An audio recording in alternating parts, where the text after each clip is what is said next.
Welcome to Miracle Mondays with Rae Lashea. I'm your host, Rae Lashea, and today I'm joined by a fabulous photographer and owner of XX Studios, Silvana Ximena. Before she joins us, I want to play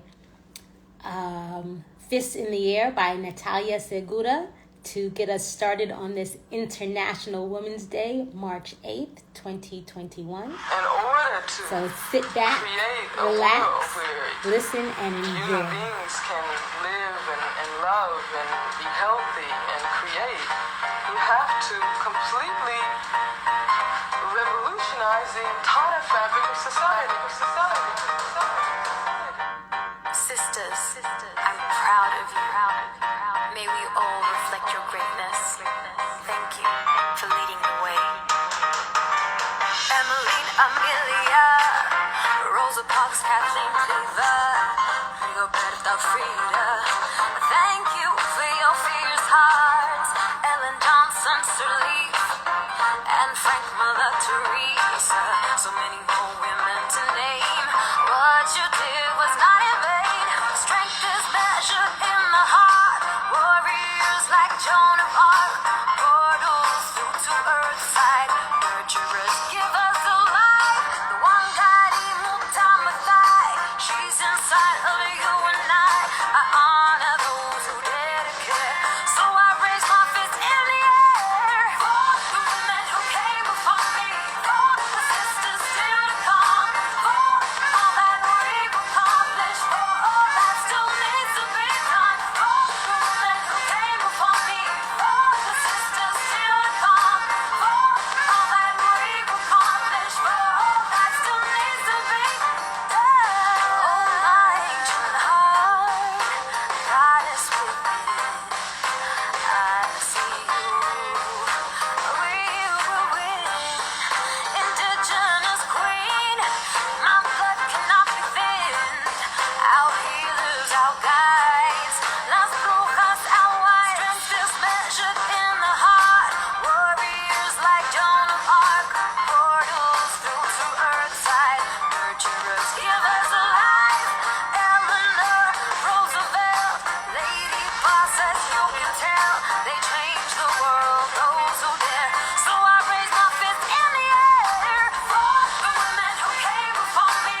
For the sisters still to come. For all that we've accomplished. For all that still needs to be done. For the women who came before me. For the sisters still to come. For all that we've accomplished. For all that still needs to be done. For our mothers. For our sisters. For our daughters. For our nieces. For Gaia. For Mother Earth. For Pachamama. She's you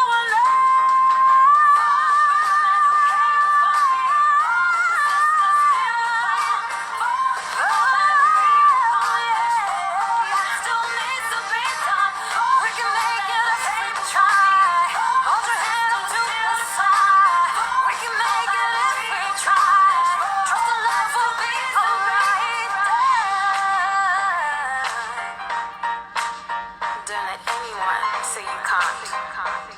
The divine feminine is your sacredness. Our greatness is within.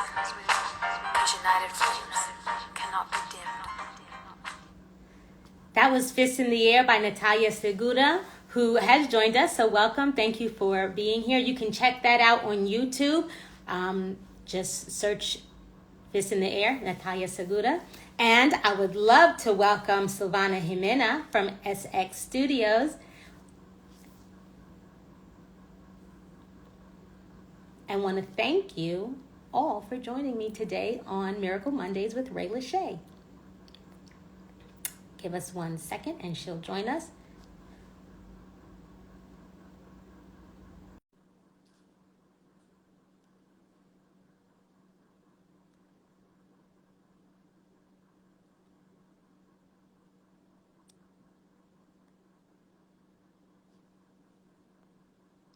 We're connecting.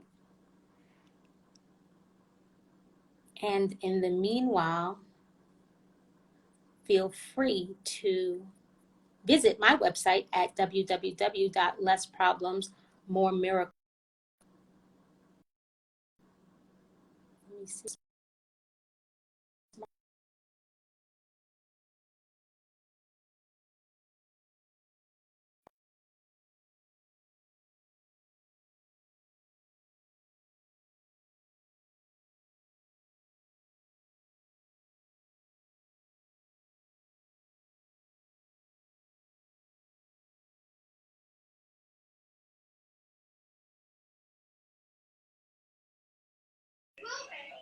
Hi! Finally, sorry. Wait, I can't hear you. Oh my God. I don't know how to do this. Can you hear me?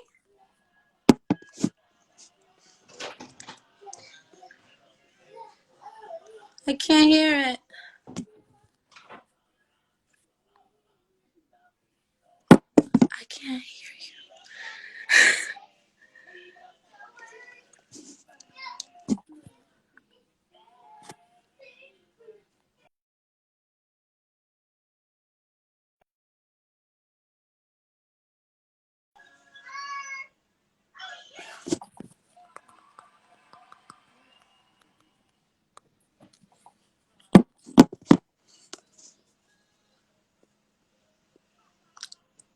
Sorry.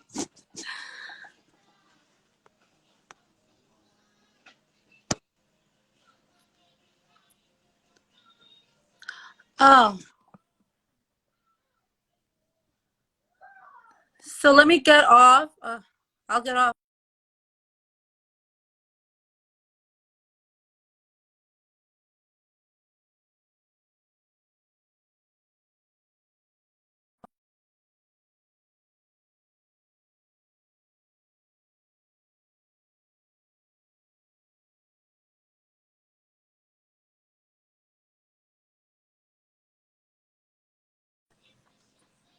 Okay. I can't hear you.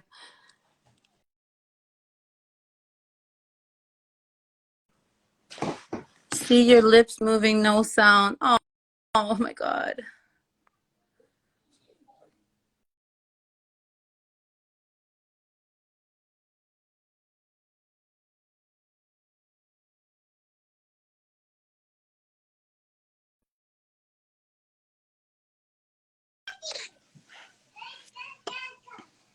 I still. There you. Yes, I hear you too. I don't know what I did, but okay. We'll roll with it. Silvana, so good to see Okay. you. Hear me? Yes, I hear you. Yes. Hi. Thank you so much for How are joining you? me today. I'm fine. How are Thank you. you? Good, good. Doing all right. Great. So I can see you, but it is a little dark. Just Okay. in case if there's a light. If not, we can still. But I want everyone to see your. Yes, I think that's going to be better. Okay. Perfect. You look Hi. beautiful. Thank you. You do too. It's been too many years. I know. Silvana and I were roommates, like bona fide top bunk, bottom bunk roommates in college. And since then, we've gone on to be married. I'm divorced. She's still married with children. And oh, that's fabulous. So let's get started. Why don't we start with letting the people know who you are and what you do? My name is Silvana Ximena, and I'm a photographer. And I do so many different things. I can't even I can't even describe one because I'm still in the process of finding myself. I always feel like trying to find myself. So, but right now I'm still doing weddings. I'm doing weddings. I do maternity, newborn shoots, and I just started doing birth photography. And yeah, just I we one of my passion projects that I've mentioned before is the normalizing breastfeeding project, which is my passion project. And um, so whenever we travel, I look for a breastfeeding mom, and I photograph her in a different country. Wow. So I'm all about making memories and capturing moments, and that's what you do for a living. So that's like, because those are the most important moments in people's lives: weddings, births, and then all of those other ceremonial, traditional moments that they have. How Yeah. does that make you feel? Um, Honestly, when I first started, I was told to do wedding photography because it pays well. This is when I graduated from college with a minor in photography. And I kind of was like, okay, let me try it out. And when I did, I loved it so much. And I was just like, I can never imagine myself just doing anything for money anyway. But my first wedding was my sister's wedding, and it kind of just rolled into what it is now. But it's always been my passion. And but because of the pandemic and everything that's been going on, I'm trying to focus on other outlets, because we don't even know what's going to happen with the wedding industry at this point. And I still love it, but I'm just looking for something to do in the off season anyway. And I'm honing my studio photography skills. and and then when I did my first birth, or even thought about my first birth, I thought this might be my calling, and it goes hand in hand with my normalizing breastfeeding project. So I was like, let's do it. And it was incredible. It was the most incredible experience. How did you get interested in photography and decide to say, I'm going to minor in it in college? And what advice would you give other people who want to be photographers? um I've always kind of lived my life, I don't like to hear this, but I always kind of just like roll with the flow, go with the flow, and just go wherever the wind takes me. And that's kind of how it happened. I wanted to be a veterinarian, and I was in bio 101. That's how we met. Never make the 9 o'clock bio classes. And when the teacher switched animal anatomy for botany, I was like, I'm out. Like, I can't even do it. So, but that year, my freshman year, I took my first photography class, and I loved it. And I said, okay, I can't help wildlife as a veterinarian, but maybe I can photograph them. And so my second year, I was like, I'm going into the art program. My advisor looked at me like I was crazy. She said, people study for years to get into the art program. You just woke up one day and decided you're going to be in the art program. I'm like, yeah, let's do it. Right. The classes were at 8 in the morning, 4-hour classes, and I never class. I might have missed one class. But to me, that was, I loved my art classes. So that's how I started. And then when I graduated, everything was in film. So going into the digital world, it took me a little while. Like, bought my first digital camera, and then I had to relearn everything because everything was so different. So it really is just a lot of experience, a lot of doing things for free, and just learning from others is what got me where I am today. So I mean, my advice, that's a tough one. It's more like, follow your heart, follow what you do what you do for love, and that's how you find yourself. Otherwise, you're always going to be, I don't even know. I don't know, because I kind of always follow my heart when it comes to that. So that's the best advice I can give. That's great advice. Now, I know also one of your passions are, well, as you mentioned, is animals. You love dogs. You have a dog, you have a cat, and back in college, you rode horses. Are you still riding? I haven't in a while. My last horseback riding experience was in 2017 with Azaria, with my daughter. She loves horses.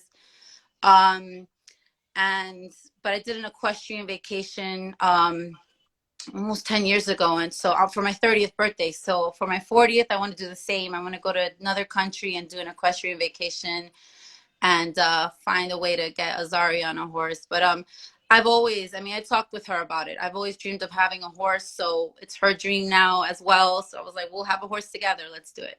So Oh, yay. One of the things I like to do, I've never been on an equestrian vacation, but whenever I travel, there's usually a path you can take, a horseback ride on the beach or to a waterfall or things like that. And that's always a nice way to incorporate horseback riding into vacations. You Yeah. love to travel. Yes. Where is your favorite place? I know that's a hard question. And also, where's your favorite place that you've ever shot photography? Mm.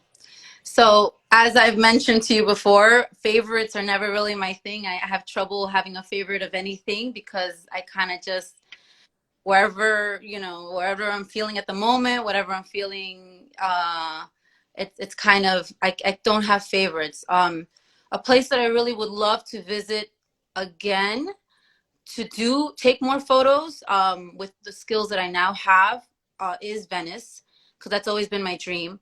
I've been there twice, but I feel like with my skills now, I would go back.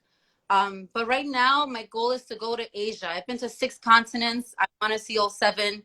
I think anywhere in Asia. I don't even care, like anywhere. But I want to go to Japan. I want to go to Thailand. Just I haven't decided where is the next trip, and it might take a while because the kids are a little young. And now with all these restrictions, with Azaria, she's traveled a lot, and I made sure of that. That she's gonna get used to it, so it's not crazy on a plane. And with him, with my second, he's 2 now. His only trip was at 2 months old to Belize. I had a destination wedding in Belize, and he's not going to remember that. And he's also, they all have their own different personalities. So I'll have to work up to doing a trip like Asia, maybe Right. like a 3-hour trip. And then, I love to go to Peru. So that's a 7-hour trip from where I am. And so what was the question? Where's your favorite place? Obviously, we're not going to tie it down today. Yeah. And you mentioned you would like to go with your new experiences and your new skills to go to Venice and shoot there. Funny thing, I graduated a semester early from Alfred and went to Italy. Can you hear me still? Yes. Okay. And so I went to Italy as an au pair.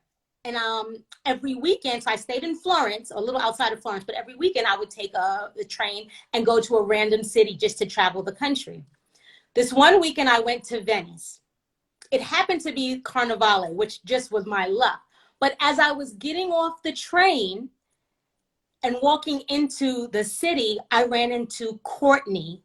I don't know if you remember her. She was at Alfred. She was our year. She was in the art program. Yeah, curly blonde hair. Yes. Yeah. So I said, Courtney, she said, Rachel, oh my God, we're in Venice in this train station. We hugged. What are you doing here? What are you doing here? She said, I'm here on cultural exchange. Shamion's here. June Min is here. They're all studying at the School of Art in Firenze. Oh, so wow. I ended up meeting up with all of them in Florence. And Shamian and June Min and I, we traveled a little more. We went to Barcelona. It was about to be their spring break. Easy. And I love Venice for no particular reason except for that. But it's beautiful.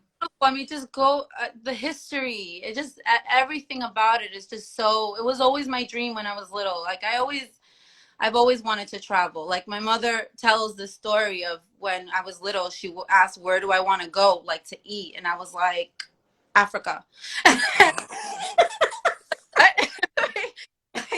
I've always, like she tells this story, I've always had the travel itch, like, and so I just want to go anywhere and everywhere. I don't even know where's next. Anytime I can just jump on a plane again at this point, I'm just so. I know. I know. I've been to 5 continents. I haven't been to Alaska. I mean, not Alaska, Lord, Antarctica. So I'm assuming you've been to Antarctica. No, that's the only there in Asia. I've been to Asia. Africa, South America, and Europe. A lot of places in Europe, a few places in South America. And I've never been to South America. When I was thinking about that the other day, I'm like, of all the places to not go. Yeah, and you speak Spanish. So I'm gonna have to visit your hometown of Peru. Please. Let me know, and I'll visit you we'll go at the same time. That would be awesome. And And yeah, and I mean, I have to get there, and you have to get to Asia. Japan is awesome. You'll visit the Kyoto and all the shrines and all the I have a friend hot springs. keeps telling me like, when are you coming? And you know, I kind of have friends in a lot of different places, so I'm like, once I book the trip or I make sure that they're there, I'll be like, okay, show me around. Like I don't just want to see the touristic places. Like Right. it's nice, but to me, I want to see nightlife. I want the culture. I want just everything that people don't usually see. Yeah. So it's I'm still gonna visit places I don't have friends at because I want to learn more. But it's nice having friends in those places because they can Oh show you. yeah. 'Cause I'm a little scared. Like it's funny. I actually am scared to travel alone. And it's a terrible, terrible thing. I tried to break that when I went to Italy with Erica in 2007. We went all over Italy on a Contiki tour. And I realized we met a lot of people that were just traveling on their own. I mean, they're still in a group, but they're traveling on their own. And I was like, I envy you. Like I I feel like I have to do things with others. And the most I did was when I was going to Egypt, I had a 9-hour layover in Amsterdam. And I said, I'm going to do this. Like I went out with my camera. I was scared to go to the red light district. It was so annoying. But I still went to the Anne Frank Museum. I didn't know you needed to like make reserve in advance. So I kind of was front, but it was great. Like it was so freeing. Yeah. But that was the sense of it. Like anywhere else I go, I'll always meet somebody there that I know. Or like when I went to Egypt, I had my mom's friend. I didn't know her, but she let me stay with her and she showed me around. I want to just kind of wing it. It's Yeah. so exciting. And then now with kids, I feel like I'm even more like not scared, but just I don't know. I don't even know how to describe it. But one day I feel like I'm just gonna jump on a plane and do it. Just do it. Yeah, that'll Let change. me. Yeah. Yeah. Because sometimes, I mean, if you wait for other people, you might not get where you're trying to go. Exactly. In anything in life. Yeah. I'm a True. homebody. I mean, this is why sometimes, especially after my first daughter, like I didn't want to go out, and I would have to kind of be forced out. And each time I'm just like, oh, this is so amazing. But I don't know. I'm a typical Cancer. Like I'm all out there, and then I just like hide in my shell, and I'm comfortable there. It's because we're both Cancers. We share Yeah. that. And it's weird because we both love to be in the house by ourselves or just like make sure we're close to home. And then all of a sudden we're like, got to go somewhere far, far away for a length of time. And then we want to retreat again. Yeah. Yeah. Let me welcome some people and thank them for joining us today. Mark Bernard, Natalia Segura, whose song we heard at the beginning, Fists in the Air. Check it out. Juice Man 1214. That's a hubby. Oh, welcome. PG Hammond. I think Tara said hi too. Is Tara Yep, still? she's here. Tara, who said hello, friend. She was also a suite mate with us in college. Melly Mel 324, Ivan DA, Stevie Steele, and Singuista. Welcome to Miracle Mondays with Rae Lashea. I'm here, your host, Rae Lashea, on this March 8th, 2021, which is International Women's Day. I'm here with Silvana Ximena, who is the owner of SX Studios, is a world-renowned and fabulous photographer. And speaking of your children, you are a big proponent of home births. Oh, yeah. As well as normalizing breastfeeding, not just between mother and child, but also publicly. Yeah. Can you speak about that and how you became active in those two movements? Well, when it comes to the breastfeeding, it kind of started with my own issues, with not wanting to leave, feeling that I had to cover her. I was always worried about what other people, like the comfort of others. And she's just, I mean, still like it's hot. Like she doesn't want anything on her. She doesn't like blankets. Like, so I would always get so anxious about it. And still try to cover her, worry that people, you know, are making people uncomfortable. So I remember being on social media and on Instagram specifically, and I came across a mom who was sharing her breastfeeding photos, and she inspired me. Her name at the time, I mean, it's difficult to find her now, but her name at the time was Jess Bigley, and she actually had a photo of her tandem feeding her son and her sister's daughter, which is a stigma on its own. But after following her, I just it was freeing for me. So I would start taking photos of myself, and then I started sharing them, and it was a way of empower. I mean, it was still like little corners, like, or places where no one was, but it was a big step for me. It was huge for me.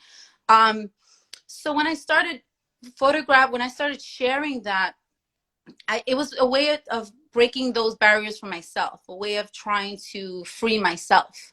And that's how I started, you know, photographing other women. And Natalia is actually, I mean, she ties into so much. Like, she's actually had a home birth. Her first was a home birth, and mine, you know, I remember talking to her and being like, I wish I had a home birth. Like, and after her experience, she's the reason why I had my second was a home birth. So, but she was the first person that I reached out to photograph for the normalizing breastfeeding movement. I was gonna photograph her in New York, and but we didn't have a chance to do that. But what I did was, afterwards, every country that I would travel to on vacation, when I went to the second time I went to Venice, and Rome was for a wedding. It was an elopement. So anywhere I go to, whether it's wedding or vacation, I would look for a breastfeeding mom. I would put, you know, an ad in Facebook, and there were so many women that would just like jump on for the opportunity. And even just speaking with them, that was empowering to me. And we would find a public space and photograph them. And I still, to this day, it's so weird, I'm still really like modest about breastfeeding in public. But that's why for me, Instagram is it's my outlet, and it's my way of encouraging others, because I feel I was conditioned to never see it, not understand it. It was a bottle and that's it. And because of that, I'm very sensitive to other people's, I'm an empath, and I'm very sensitive to other people's energy and their feelings, and which is something that I still have not learned to control, which is why I had to move away from the city, have my own backyard, have my space. And then when I'm ready to come out, I'm like, yes, I can handle it. I got this. But that's a big part of why I photograph other women and share my breastfeeding experience, to empower the next mom, so that she doesn't have those struggles, doesn't feel like she can't go to a restaurant, doesn't feel that she can't go outside and just be with her child, because they feed so much. Like, I mean, they're on your breast all day, up until the, you know, depending on how long you do it for. So to me, that's why it's so important for me. Wow. Thank you so much. I mean, if anyone checks out Silvana's photographs, you'll see they are all empowering, whether it's self-empowerment, women empowerment, humanity empowerment. Please tell people where they can find you and where they can hire you. Oh, yeah. So that is www.s-studios.com. And I have my SX Studios page on Instagram, and I also have a photo booth company called Snapdrops.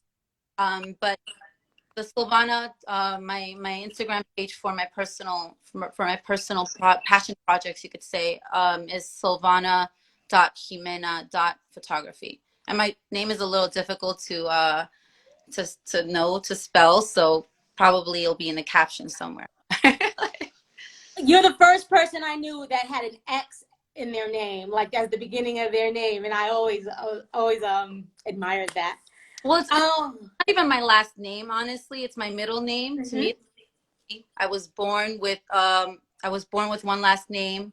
When I came to this country, my mother felt the need to change our last name to our stepfather's last name, so that we would have more opportunities, because it's the place we live in. Sadly, that's a whole nother conversation on its own. And I figured if I marry, I might change my name anyway. So to me, Silvana Ximena stays consistent. So people ask, is that your last name? And I'm like, yes. Because I mean, yeah, I'm not going to even get into it. It's not, it doesn't matter. It's a But beautiful name. You're a beautiful person. Thank you so much for joining me today.